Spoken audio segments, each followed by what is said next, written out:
Hey, Dr. Richardson. This is my final reflection. Today was my last day at Southland, and this has been one of the best experiences that I have had. I absolutely loved it. I learned so much, and seeing things that we were taught in class and now seeing it in real life and it getting put in place is amazing. This has been the best offsite I've had. The only thing I wish is that it was all summer. I wish it could have been all summer because I was really getting into the swing of things. So that's the only thing, but it was literally amazing. So some of the strengths that I had over this 5 week period was adapting to my environment. I know I talked about my strengths a little bit before in my last reflection, but they were still pretty consistent throughout the whole time. Adapting to my environment, being flexible, being able to change the way that treatments are or how the eval is going. Those are really big things that I feel like I was pretty good at. Taking feedback and applying it. One of the big things that my supervisor wanted me to work on was I've only ever worked with kids. My this was my first placement with adults. So she wanted me to really work on not talking to them like I'm a teacher or like they're a child and being loud because I tend to sometimes be loud. And so I took her feedback and she says that she's seen me try to change that, which has been great. And then I'm just a positive person, and I think being in that type of environment where some of the residents won't ever go home, some of them are on hospice, some of them have had PEG tubes and NG tubes and are NPO, and they've been like that for months and years. So you have to have a positive attitude and just a positive spirit. So when you're seeing them, you try to make them feel positive as well. So, one thing that I learned when working with adults who have Parkinson's disease is that although they may not have great facial expressions, they're still cognitively there. And so, professionals really need to watch what they say around them and how they treat them. We had several nurses that would just talk and say things right in front of the patient, and they may not look like they're there, but they are there. And I thought that really opened my eyes. And then another thing that I learned was that residents' vitals play a huge part in their treatment. So 1 second they can be okay, but if their blood pressure or if their blood sugar plummets, you can see deficits in their cognitive abilities, in their attention.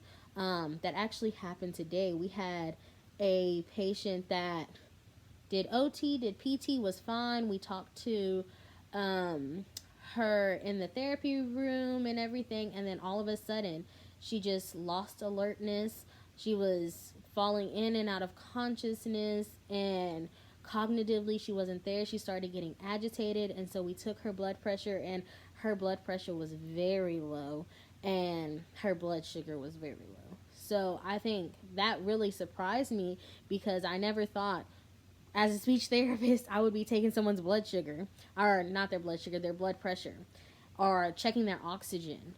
And those are all things that, really do affect people. So some of the challenges I faced or some of the weaknesses that I had were my confidence, documentation, and building rapport with clients. And I definitely saw improvement in all three of those areas. So with my confidence, I knew that was just going to take some time. Like I said, this was my first time working with adults, and I know we always talk about fake it till you make it, but boy, I learned so much that by the end, I can tell you all the steps that we need to do for therapy that day, for swallowing, and for our cognitive patients. I can explain exactly how a fees is going to work, and I can tell the patient and the families that with confidence.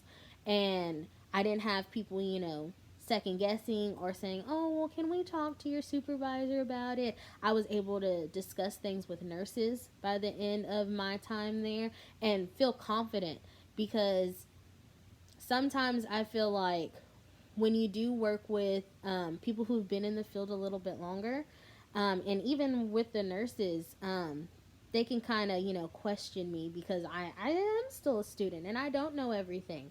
But I feel like when I talked to them and I started talking to them with confidence, I knew what I was saying because I did know what I was saying. They respected me a little bit more. And so another thing was building rapport with the clients.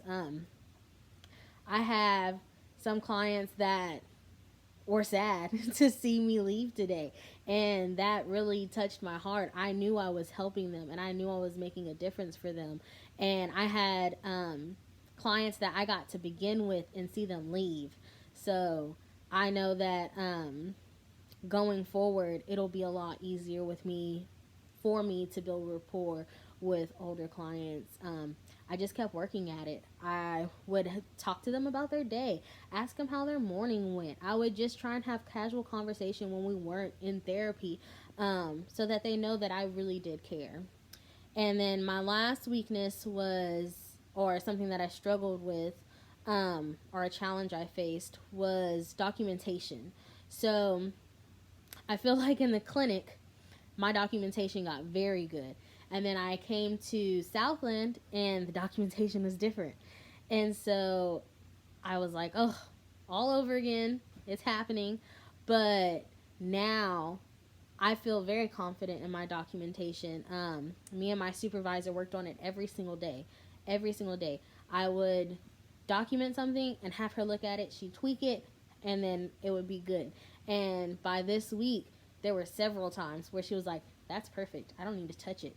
And that just made me so happy because I was like, yes, finally.